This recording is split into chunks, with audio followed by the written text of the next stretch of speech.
Hello, जय हिंद साथियों आज वेस्टर्न रेलवे के द्वारा जीडीसीए में 13/9/2019 को पूछे गए मैथ्स के प्रश्नों को सॉल्व करेंगे। इसके पहले का वीडियो में 1 से लेकर के 10 तक के प्रश्नों को सॉल्व किया गया है। आज के इस वीडियो में 11 से लेकर के 20 तक के प्रश्नों को सॉल्व करेंगे। तो चलते हैं फ्रेंड्स पहले प्रश्न पे, यानी प्रश्न संख्या 11 पे। प्रश्न संख्या 11 है कि 6 संख्याएँ 25, 30, 55, 75, x और 85 है, जिसमें से x अज्ञात है। इन संख्याओं का औसत 70 है, तो x का मान ज्ञात कीजिए। ठीक है, प्रश्न में हमें औसत दिया है, तो हमें भी इस सभी संख्याओं का औसत ज्ञात कर लेंगे। क्या क्या दिया है? पहला संख्या 25 है, plus 30 plus 55 plus 75 plus x plus 85। ठीक है, इसका औसत याद करेंगे, क्या हो जाएगा? 6 संख्या है तो बटा 6, इसका औसत कितना दिया है? 70। ठीक है, तो यहाँ से क्या हो जाएगा? 5 5 10 5 15 5 20 का 0 बाकी रह गया 2 8 2 10 7 17 3 20 7 27, क्या हो गया? 270 प्लस x बटा 6 बराबर क्या आ गया? 70 आ गया। तो यहाँ से क्या हो जाएगा? 270 प्लस x बराबर क्या हो गया? 42 420 हो जाएगा। तो x बराबर क्या हो जाएगा? 420 माइनस 270 बराबर क्या हो जाएगा? 150। ठीक है फ्रेंड्स, आते हैं फ्रेंड्स अगले प्रश्न पे। प्रश्न नंबर 12 पे कहता है कुछ चरवाहे अपनी भेड़ों को चरा रहे हैं। पैरों की संख्या 260 और सिरों की संख्या 80 है, तो भेड़ों की कुल संख्या ज्ञात कीजिए। फ्रेंड्स, इसमें भेड़ों की संख्या पूछा है, तो आप सभी सिर को आदमी मान लेना है। जैसे आदमी मान लेना है, आदमी कितना है? 80 है, तो इसका जो पैर हो जाएगा, आदमी का पैर कितना हो जाएगा? 160 हो जाएगा। उसके बाद क्या करना है? प्रश्न में दिया है कि 260 पैर है और यहाँ कितना आया? 160 पैर। दोनों को माइनस करके क्या करना है? 2 से भाग दे देना है। क्या हो जाएगा? 100/2 क्या आ जाएगा? 50। ये क्या आ गया? भेड़ों की संख्या आ गया। ठीक है, अगर ये तो हमारा आंसर हो गया। अगर प्रश्न पूछता कि आदमी की संख्या कितना है, तो आपको सभी को क्या करना है? भेड़ मान लेना है। सभी को भेड़ मान लेना है। कितना भेड़ है? 80 है, तो इसका जो पैर होगा, 80 भेड़ का पैर जो होगा कितना हो जाएगा? 8 चौक 32, 320 हो जाएगा। तो अब उसके बाद क्या करना है आपको? 320 माइनस, प्रश्न में 260 दिया है, बटा 2 कर देना है। क्या हो जाएगा? 60/2 क्या हो जाएगा? 30। 30 क्या हो जाएगा? आदमी हो जाएगा। ठीक है, आदमी की संख्या 30 हो गया, भेड़ की संख्या 50 हो गया। टोटल मुंडी की संख्या कितना हो गया? 50 30 80 हो गया। तो उम्मीद है फ्रेंड्स यह भी समझ गए होंगे। आते फ्रेंड्स अगले प्रश्न पे। अगला प्रश्न है, एक मोटर 3 घंटे में 189 किलोमीटर चलती है। यदि वह सामान्य चाल से 1/3 चाल से यात्रा करती है, तो इसे उसी दूरी को तय करने में कितना अतिरिक्त समय लगेगा? ठीक है फ्रेंड्स, पहला जो चाल है वो ज्ञात कर लेते हैं। पहला चाल क्या है कि 3 घंटे में 189 किलोमीटर जाती है। 189 किलोमीटर जाती है, कितना? 3 घंटे में। जिसका जो चाल आ जाएगा कितना आ जाएगा? यह कट जाएगा 63 से, क्या आ गया? 63 किलोमीटर प्रति घंटा आ गया। और जो दूसरा जो चाल होगा, क्या होता है? इसके समान चाल का 1/3 है, तो 63 का 1/3 कितना हो जाएगा? 63 का 1/3 क्या हो जाएगा? 21 किलोमीटर प्रति घंटा होगा। प्रश्न कहता है कि अगर इस चाल से चले तो उसे चलने में कितना अतिरिक्त समय लगेगा? तो यहाँ से जो समय आ जाएगा, क्या आ जाएगा? समय बराबर क्या हो जाएगा? दूरी बटा चाल। ठीक है, तो 21 नमा 189 ने इस चाल से अगर चलता है तो इसे कितना लगता है? 9 घंटा लगेगा। और ये समान चाल से जा रहा था तो 3 घंटा लग रहा था। तो जो हमारा अतिरिक्त समय आ गया, कितना आ गया? 9 - 3 यानी 6 आवर, 6 घंटा हमें अतिरिक्त समय लगेगा। ठीक है फ्रेंड्स, अब आते हैं फ्रेंड्स अगले प्रश्न पे, यानी प्रश्न नंबर 14 पे है कि अनिल किसी कार्य को 6 घंटे में पूरा कर सकता है और राम अकेले इसे 10 घंटे में पूरा कर सकता है। तो कहता है एक साथ काम करते हुए इस कार्य को कितने समय में पूरा करेगा।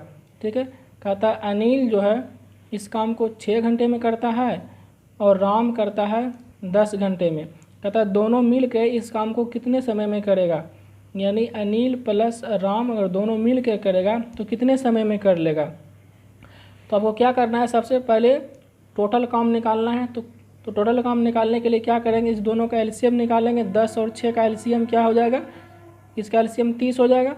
तो इसका 1 घंटे का जो कार्य क्षमता होगा वो कितना हो जाएगा, 6 पचे 30, 5 हो जाएगा। और इसका 1 घंटे का कार्य क्षमता 3 होगा। तब दोनों का जो है 1 घंटे का कार्य क्षमता कितना हो जाएगा, 5 3 8 हो जाएगा। तो दोनों मिल करके 1 घंटे में 8 काम करता है। तो टोटल काम 30 है, तो कितना घंटा में करेगा, इस 8 से भाग दे देंगे तो क्या हो जाएगा 15/4, यानी 3.3/4 घंटा में, है ना, अनिल और राम मिल करके काम को पूरा कर देगा। आते हैं अपने अगले प्रश्न पे। अगला प्रश्न है, दो संख्याओं का अनुपात 5:6 है, महत्तम समावर्तक 6 है, तो एलसीएम कितना होगा। ठीक है, दो संख्या है, ठीक है, मान लेते हैं ए है और बी है। क्या है, 5:6 है और इसका जो महत्तम समावर्तक है वो कितना है, 6 दिया है। तो हमें रियल मान प्राप्त करना है। तो रियल मान कैसे होगा, महत्तम समावर्तक से इसमें गुना कर दीजिएगा तो क्या हो जाएगा, रियल मान प्राप्त हो जाएगा। क्या हो जाएगा, 5 गुना 6 हो जाएगा, अनुपात यहाँ 6 गुना 6 हो जाएगा। तो रियल मान कितना हो जाएगा, 30 हो जाएगा। और इधर से क्या हो जाएगा, 36 हो जाएगा। अब इस दोनों का आपको क्या करना है, एलसीएम निकाल देना है। तो यहाँ से निकाल लीजिए, 36 और 30 का एलसीएम ज्ञात कर लीजिए। क्या हो जाएगा, 2 से 18 15, फिर 3 से 6 और 5, तो क्या हो जाएगा, 2 तिया 6 पचे 30, 30 छके कितना हो जाएगा, 180। इसका जो एलसीएम हो गया क्या हो गया, 180 हो गया। आते हैं फ्रेंड्स अगले प्रश्न पे। अगला प्रश्न है, एक त्रिभुज की भुजाओं का अनुपात 10:8:6 है। यदि उसके समरूप त्रिभुज जिसकी संगत भुजाएं 30 सेंटीमीटर, 24 सेंटीमीटर और 18 सेंटीमीटर का क्षेत्रफल पहले वाले त्रिभुज के क्षेत्रफल का 1/4 है, तो इस त्रिभुज की सापेक्षिक भुजाएं ज्ञात कीजिए। ठीक है फ्रेंड्स, इस प्रश्न को आप अच्छे से समझिएगा। यह प्रश्न जो है 9th क्लास का प्रश्न है। ठीक है, इसे सॉल्व करते हैं। कहता है मेरे पास 2 त्रिभुज दिया गया है। ठीक है, पहला त्रिभुज है और इधर दूसरा त्रिभुज है। ठीक है, कहता है इसकी जो भुजाओं का अनुपात है क्या है, इसकी भुजाओं का अनुपात कितना है, 10:8:6 है। ठीक है, और इसका जो भुजा है क्या है, और इसकी जो भुजा है 30 है, 24 है और 18 है।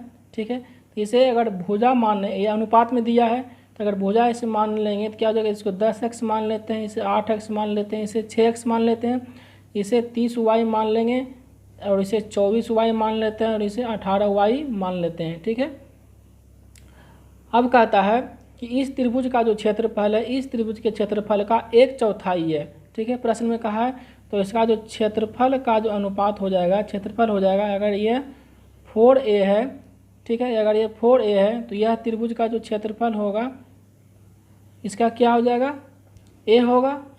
अब आपको क्या करना है, एक सूत्र याद रखना है। वो सूत्र क्या होता है कि भुजाओं का अनुपात, ठीक है,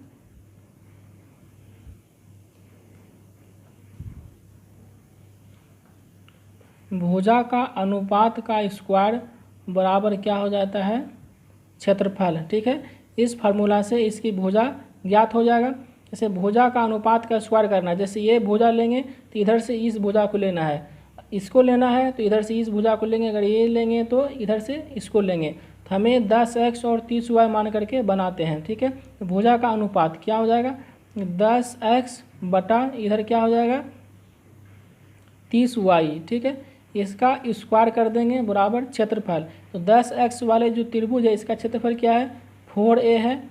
तो यहाँ कर दीजिए 4a, और इसका जो क्षेत्रफल है क्या है, a है, तो यहाँ कर दीजिए a। अभी क्या हुआ, a से a कैंसिल हो गया, 0 से 0 कैंसिल हो गया, क्या बचा यहाँ x² बटा 3 तिया 9y² बराबर क्या हो गया, 4 हो गया। यहाँ से क्या हो जाएगा, x² बटा y² बराबर क्या हो जाएगा, 36। इधर देखिए इतना बराबर 36 हो गया, तो यहाँ से क्या हो जाएगा, x बटा y बराबर क्या हो जाएगा, 6 हो जाएगा। तो x बराबर क्या आ जाएगा, 6, और y बराबर 1 आ जाएगा। तो इस त्रिभुज का भुजा का माप पूछा है, तो x का मान 6 आया, तो इसके जगह पर 6 से मल्टीप्लाई कर दीजिए, तो क्या हो जाएगा, 10 गुना 6 हो जाएगा, दूसरा भुजा 8 गुना 6 हो जाएगा, और तीसरी भुजा 6 गुना 6 हो जाएगा। क्या हो जाएगा, 10 × 60 हो जाएगा, और 48 हो जाएगा, और यहाँ तीसरी भुजा 36 हो जाएगा। ठीक है फ्रेंड्स, उम्मीद है यह प्रश्न आप अच्छे से समझ गए होंगे, और आंसर क्या आया, 60, 48 और 36। आते हैं फ्रेंड्स अगले प्रश्न पे। अगला प्रश्न है, प्रत्येक 4 सेंटीमीटर त्रिज्या वाले दो एक समान वृत्तों के केंद्रों के बीच की दूरी 10 सेंटीमीटर है, अनुप्रस्थ स्पर्श रेखा की लंबाई कितनी होगी। ठीक है फ्रेंड्स, इसे सोल्व करते हैं। कहता है दो वृत्त दिया गया है जिसकी त्रिज्या 4 सेंटीमीटर। ठीक है, दो वृत्त दिया गया है जिसकी त्रिज्या 4 सेंटीमीटर है। ठीक है,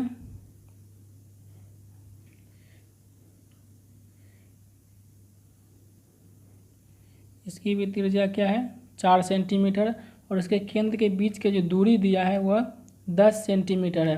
कहता है अनुप्रस्थ स्पर्श रेखा की लंबाई, यानी इस तरह जो रेखा इसको मिलाती है उस रेखा की लंबाई हमें ज्ञात करना है। ठीक है, क्या कहा, अनुप्रस्थ स्पर्श रेखा की लंबाई। ठीक है, अनुप्रस्थ स्पर्श रेखा की लंबाई बराबर क्या हो जाता है, √d² माइनस बड़ी आर प्लस छोटी आर का स्क्वायर। ठीक है, तो d का मान क्या हो जाएगा, d दोनों केंद्र के बीच की दूरी होती है, तो क्या हो जाएगा 10 का स्क्वायर माइनस बड़ी आर प्लस छोटी आर, क्या हो जाएगा, यहाँ दोनों समान है तो 4 + 4 का स्क्वायर, तो क्या हो जाएगा √100 माइनस 4 4 8 का स्क्वायर क्या हो जाएगा 64। तो यहाँ से क्या हो जाएगा √36, तो √36 का मान क्या आ जाएगा, यानी 6 सेंटीमीटर। हमारा जो इस रेखा का लंबाई आया वो कितना आ गया, 6 सेंटीमीटर आंसर हो गया। आते हैं अगले प्रश्न पे। अगला प्रश्न है, यदि a अनुपात b बराबर 3:4 हो तो 3a - b अनुपात 4a - b का मान क्या होगा। ठीक है, कहता है a अनुपात b बराबर 3:4 है, तो 3a - b अनुपात 4a - b का मान क्या होगा। तो a बराबर 3 है और b बराबर कितना 4 है, तो उसी तरह से कर देंगे, तो 3 × 3 - 4 हो जाएगा, अनुपात यहाँ क्या हो जाएगा 4 × 3 - 4 हो जाएगा, तो क्या हो जाएगा 9 - 4 अनुपात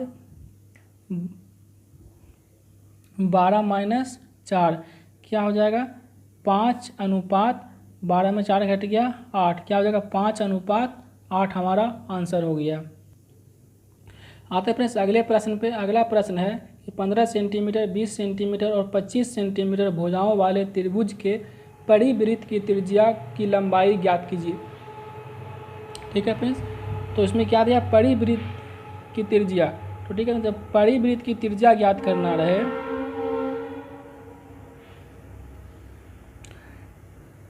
परिवृत्त की त्रिज्या ज्ञात करना रहे, तो क्या हो जाता है कि त्रिभुज के तीनों भुजाओं का गुणनफल यानी a × b × c बटा 4 गुना त्रिभुज का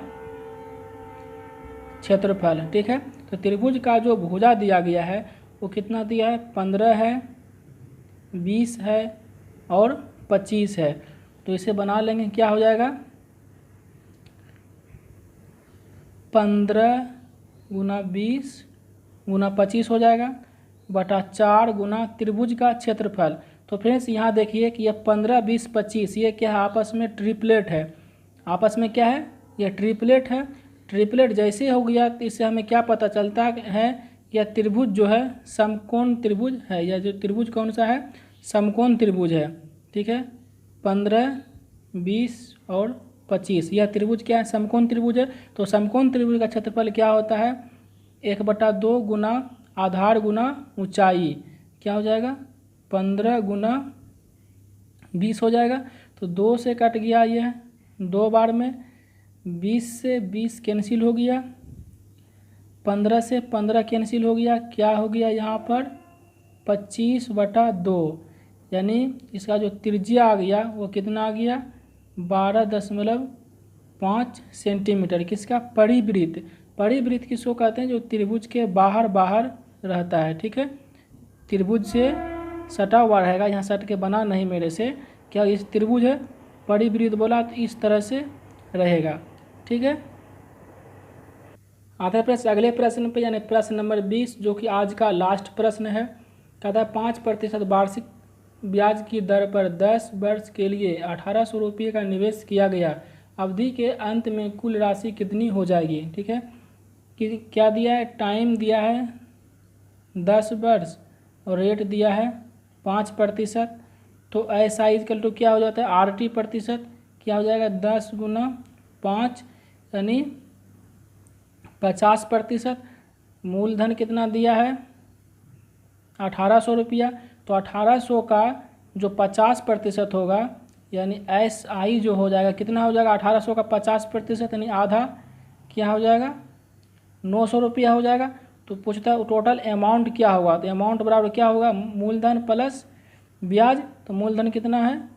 1800 और प्लस 900 बराबर क्या हो जाएगा? 2700 रुपया हो जाएगा। तो उम्मीद है फ्रेंड्स यह 10 प्रश्न आपको आसानी से समझ में आ गया होगा। अगर आपको वीडियो अच्छी लगी तो प्लीज़ चैनल को सब्सक्राइब, लाइक, शेयर जरूर करें। वीडियो देखने के लिए बहुत बहुत धन्यवाद।